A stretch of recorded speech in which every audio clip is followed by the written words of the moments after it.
Hi everyone. Let me share a quick story that got me thinking. Recently, a colleague at work asked me to fix their stove. So I grabbed my tools, took some time out of my lunch break, and put in some serious effort to get that stove working. When I was done, what do they say? Thank you very much. And it ends there. I was okay with that. Now, when I went home and told my wife, she was like, why didn't you charge for that? Your skills are valuable. So that moment stuck with me. And I want to talk about why we shouldn't brush off the cost of our services if we want to keep growing and if we want to avoid burnout. So, first off, let me commend anyone who is hesitant to charge right away. That's a kind heart. You are thinking about helping someone without expecting something in return. Now, here is the thing, like everything in life, balance is needed. If you're always giving your skills away for free, you are setting yourself up to feel drained. You could have earned something for your time and effort, and maybe that money could have helped you cover some bills, invest in better tools, or even take a break to recharge. Now, if you don't find that balance, you are not just shooting yourself in the foot, you are risking things like burnout. Other parts of your life may suffer. Maybe your family or personal goals may suffer. Is that what you want? Is that what any of us wants? Not at all. But the thing is, by not addressing this issue now of charging or not charging, we are unintentionally building towards such a setup where things begin to suffer. Now, if you charge for your services, does it mean you're becoming greedy? No, it simply means you are putting value on your work. The truth is this: your silence about charging sends a signal that your service is free.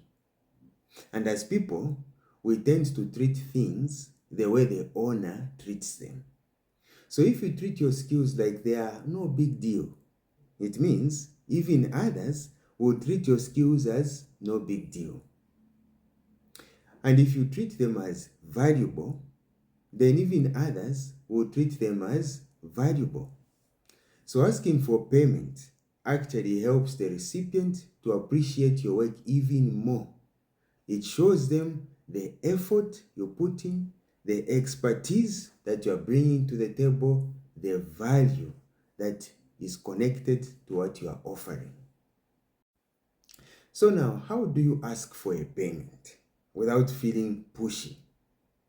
The short answer is you have to be calm, confident, and respectful. And you have to speak the way you normally do. Maybe you can say something like, I can help you with that. Let me send you a quick cost breakdown so that you can see what this work will involve. So that's being very clear. You're not putting pressure, you're not being awkward, you're not apologizing for valuing your own time. If maybe someone asks, how much will this thing cost? You could say, for this kind of work, my rate is usually between X and Y depending on the time and materials. So once I check it out, I'll give you an exact number. What are you doing? You're just showing confidence, you're being transparent, you're being flexible. Now, what if you're not sure how much to charge? You can start by asking yourself, if someone else was doing this for me, how much would I expect to pay them? Then use that as your starting point.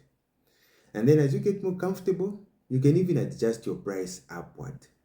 You can also try checking, maybe there are others in your field who are doing similar works. Get a sense of what they are charging. That may give you a fair rate. Now, if someone says, but we are friends, how can you charge me? You can still tell them that we are friends, of course. That's why I'm giving you a friendly rate, just so that I can cover my time and tools. So you're being kind and at the same time professional.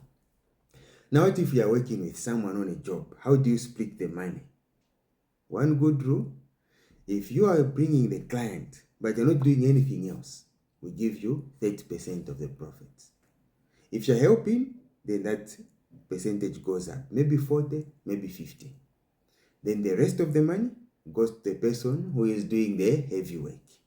So you can even adjust those numbers with your partner, but it can be a good rule of thumb to know how much to charge or to get when you're working with someone.